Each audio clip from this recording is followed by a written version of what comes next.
4 women, 4 different struggles with an addiction to meth. And all it takes is just one time of getting high. Their paths cross behind these prison gates at Eddie Warrior Correctional Center in Taft. Once you go to prison, I mean, life looks different to you. Right now, 26-year-old Corey Tierce is fighting the battle of her life for custody of her 3 children. I didn't get a chance to say goodbye.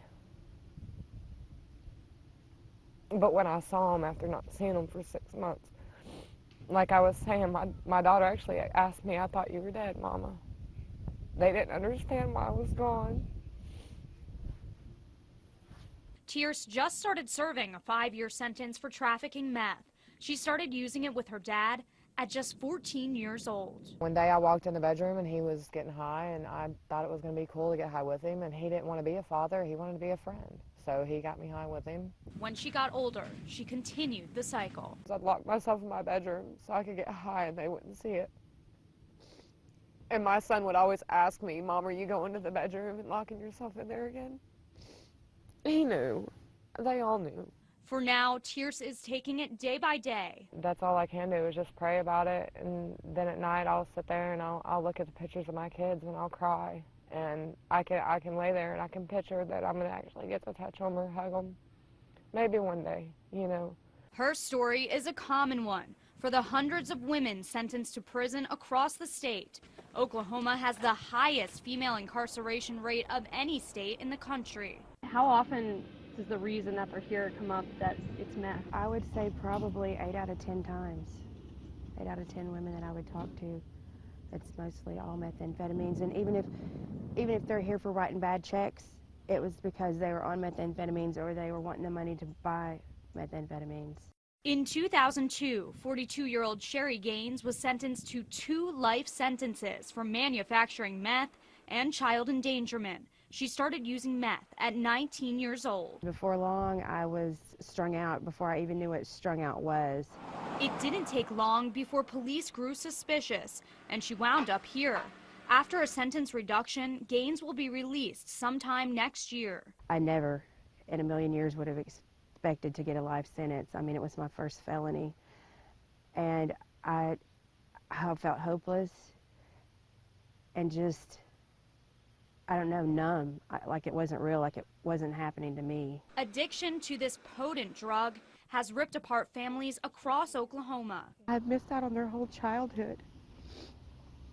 Baseball games, you know, first days of school. You can't get that stuff back. Melanie Moen is just beginning to feel the loss of her 3 children growing up without her. My son's 8, my daughter's 9, this one's 10. She's only been at Eddie Warrior for a few months. She faces a 10-year sentence for manufacturing meth. All I can do is tell him I'm sorry and just tell him that I'll change my ways and do better, and be the mom I used to be, and, you know, and more. Many of the women we spoke with said they knew it was only a matter of time before they got caught. And now that they're in prison, they say this may have been the best thing that ever happened to them. We're lucky we're here and we're not dead. Statewide in 2010, nearly 1,400 women went through the Department of Corrections at a cost of $40 per inmate per day to taxpayers, and a much bigger price for families. I'd go to bed at night. I'd get up in the morning, get my daughter off to school or whatever, cook her breakfast, you name it. I was an everyday mom. But no sooner than I got back from dropping my daughter off in school, I was getting high. A judge sentenced Danielle Inman to 20 years in prison for manufacturing meth. DHS is filing to terminate custody of her 4-year-old twins. Meanwhile, her teenage daughter was placed in a separate foster family. What do you feel like you're missing right now? Everything important in life. Everything. You can't pinpoint any one thing. I'm missing watching my children play basketball outside, sitting with my dad and drinking a cup of coffee. The women we spoke with know their problems won't end when they hand in their uniforms and leave prison behind. I don't plan on just leaving everything at the gate. I know that my addiction is a lifelong thing. It's something that I'm going to have to continually fight against. I can't just say, it's over, I'm cured.